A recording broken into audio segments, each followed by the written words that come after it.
Everybody says that they want freedom, but most people are addicted to safety. They'll trade 40 years of their life for a paycheck, which guarantees that they'll virtually stay in the exact same spot that they start in. Safety and security are not the same thing. Safety is fragile. It disappears the moment that your boss or your landlord changes their mind. Real security is capability, it's peace of mind. It's knowing that if everything went to complete shit, you're good. You can rebuild from zero. You've done it before. You've proven to yourself you're capable. You can do it all again. You hear people saying it all the time. It's like people that have made it, they say, you could take this all away from me. I'll do it again. I've got the blueprint. And I really do think that that's true. And that's one of the things I want to talk about in this video. The modern economy, especially in the West, it runs on one big lie. Get a job, save your money. Get a house, you'll be fine. Stay consistent, don't miss payments. Now that used to work when houses were 3 times income and one salary could support a family. Now that same plan keeps you just solvent enough to never leave. It's like being on a treadmill that literally speeds up every year. You work 12 long, hard months. You go in for your performance review. You get a 5% pay rise. Then you get a notice from your landlord the next month that your rent's gone up 10%. And meanwhile, at the grocery store, they've crept prices up 15% over the same period. Now, you don't jump off this treadmill because it feels safe, it feels predictable. But really what it's doing is it's slowly grinding you down. It's a slow bleed. My parents are literally living proof of how deep this illusion runs. My dad is 64 years old. My mum is 63 years old. They have both worked their entire lives. Dad owns his own business and does very well for himself. My mum is a government worker. They together have worked for 80 plus years combined. 80 years, 8 decades. Think about that for a second. 8 decades of clocking in, paying taxes, and doing the right thing. And after 80 years, what do they have to show for it? They've still got a mortgage on a small house in a small town in New Zealand. Nothing special. It's just a section with grass and timber, a little bit of space, and they still owe money on it. Or, in other words, the bank still owns a lot of it. How the fuck does that even make sense? 8 decades, one small house. There's something wrong here. I'm missing something. But this is the facts. And now you could say like, oh, well, your parents obviously, they didn't take enough risks or they didn't play their cards right. I would call bullshit. Explain to me how you can work 8 decades and still own the bank for your own walls in your bedroom. Because to me, that just doesn't make any fucking sense at all. That just doesn't check out. Like, I'm sorry. And what really scares me the most is actually the interest. I would hate to think over the last 30 years or so that they've had a mortgage, how much interest have they paid? After tax income, straight to the bank. And where's it gone?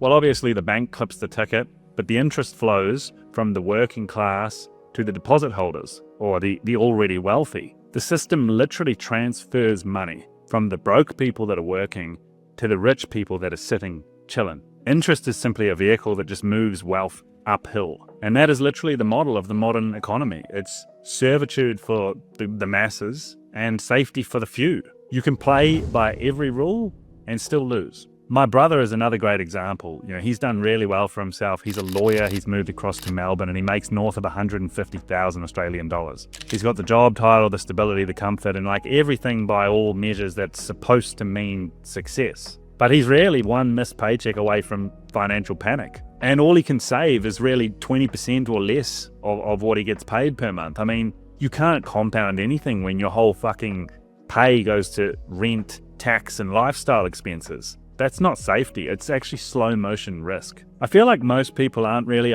avoiding risk as such. They're avoiding responsibility. A lot of the time they want someone else to decide their hours, their income, and their worth, so that if it goes tits up, well, it's not their fault. It was on someone else. It's sort of like outsourcing responsibility for your own outcomes in a sense. And it's comfortable to outsource your risk, but the problem is the moment that you outsource your risk and responsibility, you're actually outsourcing all of the upside that would have otherwise been available to you. And therefore, every month that you actually avoid taking a calculated risk, you actually take a bigger risk, which is the risk that your life will not change. And I've played this game too, like I've experienced this firsthand. Like, after being broke for my entire adult life and finally getting into a position where I was making decent money and able to actually stack, I literally panic stacked 50 racks. Like, I kept my expenditure at the absolute bare minimum, and I worked my fucking ass off like a machine, and I just absolutely loaded the bank. Like, I was saving more than 10 racks a month, and I felt like I had to do it. And in fact, at the time, I remember my mindset clearly. I was like, I just need to put $100,000 in the bank, and then I can exhale and breathe, and fucking everything's going to be fine. I'm never going to be going back to broke again. And the crazy thing about that is I've since come to realize, like, I stacked 50 racks. I realized 100 was totally ridiculous. I put the 50 racks aside, and I haven't needed to touch it since. And now it's occurred to me that, not 1 month since have I even ran, a deficit, which has required me to draw down on those funds. In my forecast for my business, I don't expect any month to put me in a deficit, so I don't even need that money. It's nice to have, don't get me wrong. Like, it's nice to know that if my business literally caught fire tomorrow and fucking imploded, all my clients abandoned me and everything just collapsed, I still believe genuinely that I would not need that money. And let me explain why. When you've got your back against the wall, something switches on. It's like a 6th or 7th gear that you didn't actually know that you had access to. And I've experienced this already before. When I very first went out on my own, back in January of this year, I had effectively no clients, and like the one engagement I had was scaling down, and I was like, my fucking income's going to go to zero, and I'm going to embarrass myself in front of everybody I know and end up stuck back in a shitty job I don't want. And so I fucking panicked, and I just worked my ass off 7 days a week. You literally, like, every morning I had an alarm clock set for 5 a.m. I just woke up and I just got straight the fuck to work, just drank coffee and just worked. And like, you literally just do that until the problem fucks off, until it's gone. You don't even negotiate with the problem.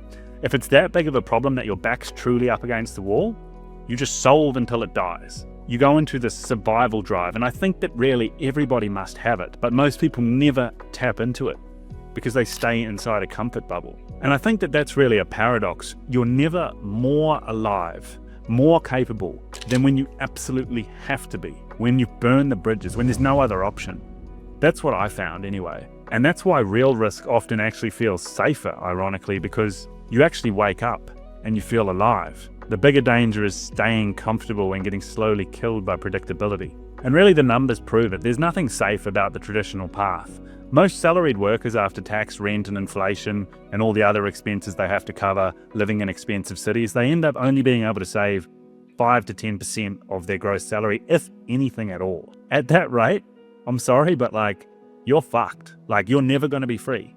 Like, you might get a modest retirement at 65, although I expect most countries will put that age up.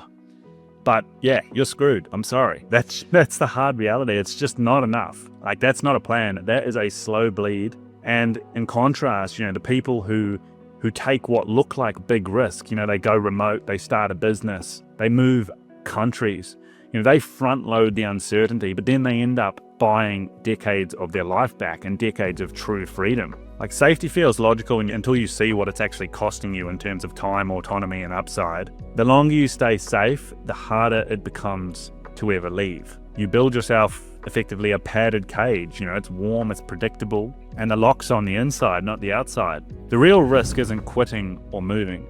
It's actually waking up, 10, 20 years from now and realizing that you traded your prime for comfort and you've got nowhere, and the opportunity's basically gone now. I feel like winners aren't really reckless. People that take these risks aren't reckless. They just understand this trade-off better. They understand that safety is actually a temporary state. Someone else can rip it out from underneath you, whereas, once you've proven to yourself your own capability, that's a permanent state. You can be thrown in jail and come out and rebuild. Once you can rebuild, you stop clinging to anything. It's like your job goes, you rebuild. Your country collapses, you rebuild. That's security. You don't eliminate risk altogether, you just learn to handle it and metabolize it better. So I think the lesson in all of this is really the moment that you chase capability instead of comfort, you actually go out and you take that risk. Everything flips. Because really safety isn't staying still, it's knowing that if push comes to shove, you can move.